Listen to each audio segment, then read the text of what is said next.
আগতে বুজা নাছিলো মই বোলো আমি পুৰুষ মানুহ কোনবাই আমাক চুমা খাব পাৰে মৰমতে কিন্তু আমি চুমা খাব নোৱাৰো ঠিক কথা কৈছো নে নাই এতিয়া মোক অখিলে কয় ফোনততো মোৰ লগত কথা পাতি থাকে যে দাদা মোৰ মিষ্টেক হৈ গ'ল মই বোলো যেতিয়া যাকে তাকে চুমা নাখাবি গণ্ডগোল হৈ যাব হয় নে নহয় চুমা খাবৰ কাৰণে পুৰুষৰ অধিকাৰ নাই গতিকে তোৰ নামটোতো চুমা বাবা হ'বই তই কি কৰিব এতিয়া মই আৰু এটা কথালৈকে আহোঁ আমাৰ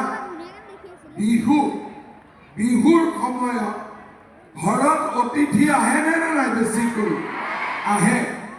গেছৰ চিলিণ্ডাৰ বিহুত বেছিকৈ লাগে নে নালাগে আৰু দুৰ্গা পূজাৰ সময়তো গেছৰ চিলিণ্ডাৰ বেছিকৈ লাগে হয়নে নহয় এইবাৰ মই আপোনালোকক আৰু এটা উপহাৰ দিম বহাগ মাহৰ গেছৰ চিলিণ্ডাৰটো আপোনালোকে বিনা পইচা দিব নালাগে আৰু দুৰ্গা পূজাৰ সময়তো আৰু এটা গেছৰ চিলিণ্ডাৰ দিম আপোনালোকে পইচা দিব নালাগে 25,000 টকা হ'ল অৰুণোদয় ঘৰত দুটা হ'ল হয়নে লগতে মিঠাতেল 1 লিটাৰ হৈ গ'ল আৰু নতুন উপহাৰ হ'ল দুটা গেছৰ চিলিণ্ডাৰ বিনা ভাল হ'ব নে বেয়া হ'ব ভাল হ'ব দিব লাগিবতো কিন্তু এটা কথা আমাৰ অসমত সকলো জিলাতে ইমান কাম হৈছে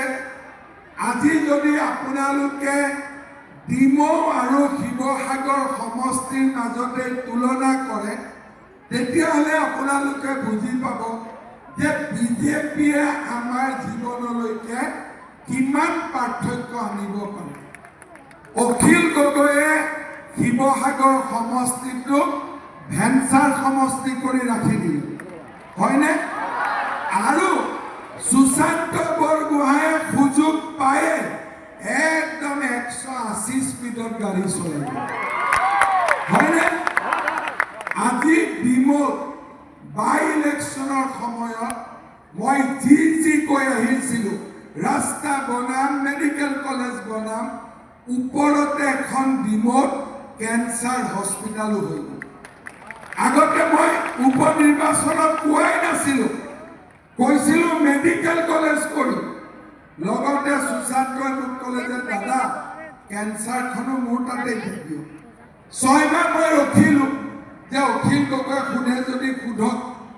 অখিল গগৈটো লগ পালে কিবা ইজৰাইল পাকিস্তান লেবানন ইমান ডাঙৰ কথা কয় মোৰ মূৰত নোসোমায় মই বোলো ঠিক আছে যোনে খুজিছে তাকে দিম গতিকে সুশান্ত বৰগোহাঁই এতিয়া কি পালে কেঞ্চাৰ হস্পিটালো পালে আৰু মেডিকেল কলেজো পালে আজি ডিমৌ চাৰিওফালে উন্নতি এইবাৰ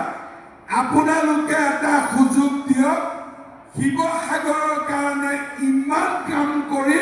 শিৱসাগৰ অসমৰ ভিতৰতে এখন জাকত জিলিকা নগৰলৈ পৰিণত হ'ব আপোনালোকৰ পৰা এবাৰ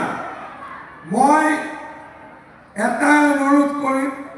2016 বিজেপি চৰকাৰ আহিলে যিকোনো কাৰণত নহওক শিৱসাগৰত আমি অকণমান ভোটত হাৰি থাকিম 2021 ইলেকশ্যন হ'ল যিকোনো কাৰণতে নহওক কিয় আমি অকণমান ভোটত হাৰি থাকিম 10 বছৰ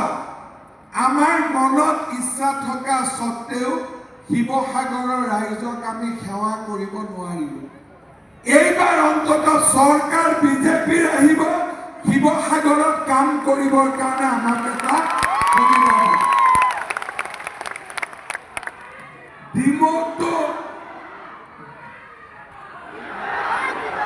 হিমন্ত কাম হ'ব সুশান্ত বুজিয়ে পায় কেনেকে কাম টানি আনিব লাগে গতিকে সুশান্ত তাতটো কাম হ'ব এইটো কোনো টেনচনে ল'ব নালাগে সুশান্ত বৰগোহাঁই কাম কৰিব কিন্তু এবাৰ যদি বিজেপিয়ে সুযোগ পায়